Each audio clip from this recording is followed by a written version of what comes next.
Hello everyone, my name is Holly and today is not only the first day of winter, the shortest day of the year, but it's my birthday. It's very fitting. Why yes, I am the embodiment of Christmas. Thanks, Mom. Today I'm going to be showing you all the books I want to read over the winter months, so up until March 20th. It was very hard not to put way more books on this list because there are many that I want to get to. I mean, a lot of people are like this. We are the most motivated right after the new year, and as a reader, I read the most in the first few months, but I am not putting myself into a super strict TBR box. I don't want to be confined and stressed, so I've left it open for me. I have 7 books here. It's just about 2 to 3 for each month, and I'm only mentioning arcs today. I will definitely read more books than this. I'm trying to be really strict with these TBR videos and also try not to repeat myself because I do monthly book releases and book hauls, so I don't want to be a broken record. Before we dive into this TBR list, I want to say a thank you to Ana Luisa for always supporting this channel and sponsoring today's video. If you are looking for beautiful, dainty jewelry, Ana Luisa is the perfect website to shop.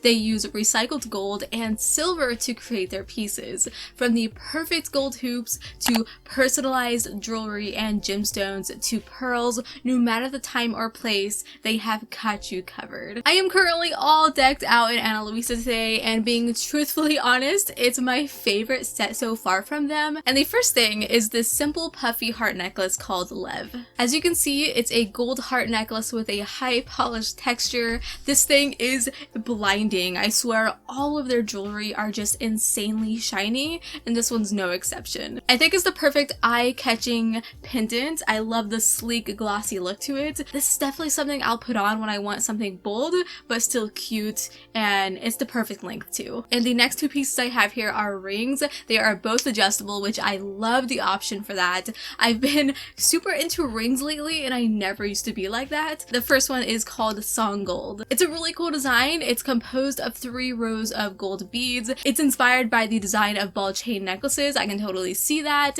It's very dainty and a very low-key piece that I never want to take off. It's also just perfect for any style you're going to go for, and it's great to stack with other rings, like the second one I have here. This is the Wander adjustable ring. This one is so pretty. It's a wave-inspired design. I've worn it out and it's kept its shape, which is a great sign. Both the rings together look really cool. I absolutely recommend checking out Ana Luisa. They are currently running their biggest sale of the year, 10% off, and last chance items up to 60% off. Truly ending the year off on a high note, so click the link in my description. It'll take you right to their website. I hope you find something you love, and thank you again, Ana Luisa, for sponsoring today's video. So I am mostly showing all physical copies today, which I am super grateful for, and the first is Bad Guides. I'm actually currently reading this one right now because I simply could not wait. I got this in the mail from Rebellion Publishing, and just seeing this cover in person, it's literally my personality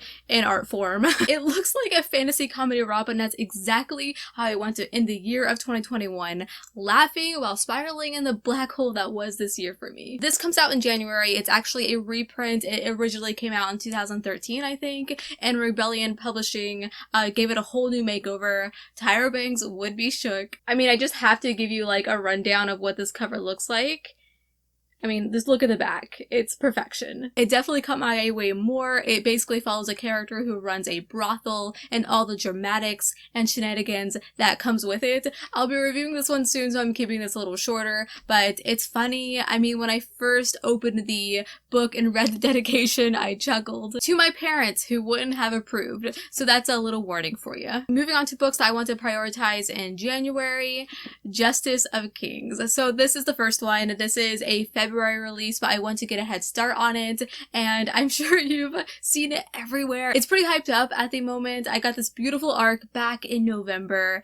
I read the first couple chapters because I just had to. I mean, it's one of my most anticipated books of 2022, and what I read reminded me of The Witcher for many reasons, but I'll get more into that in my review. So this is the author's fantasy debut novel. Very exciting. He's written in the genre of science fiction, but has decided to dive into into my type of genre, and at its heart, it sounds like a fantasy murder mystery. This is the story of the Emperor's Justice and his protege as they track down the murder of a noble and end up uncovering a conspiracy. It just sounds like it has what I love, an honorable knight concerned only with justice, hunting through an elaborate conspiracy with magic and a sword. It sounds great. I plan for this to be the first book I read in 2022, and I hope it lives up to the hype and puts my reading year in the right direction. Honestly, all the books I have chosen have like favorite potential of the year, and that's what I'm trying to do in 2022, and this one is at the top of that list. Engines of Empire. So when Orbit first revealed this book to the public, I was really excited, and it wasn't even the cover that fully grabbed my attention. It's pretty low-key in my opinion, but it was the promise of a military fantasy world dripping in like political fueled action, and it very much gives me two vibes. It's like if Joe Abercrombie had written the Powder Mage trilogy. That's kind of what I get from this. Also, I just realized this recently, but I actually own another book by this author. I had no idea, but he also wrote A Demon in Silver, which I have a physical copy of, but it's all the way in this top corner and I'm too lazy, which has been on my TBR for years. No surprise there. So if I enjoy this, it'll definitely be a kicker in the butt to pick the other book up. So this next book I just got today, and it threw off my TBR plans. I had no idea it was coming, so I had to rearrange a little, and that's Daughter of the Moon Goddess. So I did really want to read this, but I thought, I don't have an arc, so it's not like prioritize worthy. Well, then this showed up. I'm shocked I have this. I don't deserve it, but I will read it earlier than planned now. This is a debut fantasy, and if the writing and story are anything like the beauty of this cover, it will be worth it. The UK cover is also super pretty too. I can't decide which one I like better. I kind of like the sophisticatedness of this cover. If that makes sense? Does that make sense? Probably not. They did a great job with both. So this takes place inside some celestial kingdom with Chinese immortals, or gods maybe, who are hunting our main character's mom, and she has to save her. I mean, the story is inspired by a Chinese legend, so I guess you could say it is a bit of a fairy tale too. This releases in January, and I expect many reviews to surface around that time, and hopefully mine will too. Up next is Dead Silence. I've been looking forward to this book for a while, and after all of that fantasy I mentioned before, this will be a really nice break from it. It's a sci-fi horror, and it gives me major Dead Space vibes, the video game, which can be my favorite sci-fi. It's always like space opera sci-fi or Dead Space vibes sci-fi. And it's about a space crew that boards a decades-lost spaceship, and they find an absolute sickening nightmare awaiting them, and our main character Claire must find the truth and probably gets eaten by horrifying aliens while doing it. I can't emphasize the Dead Space video game influence enough.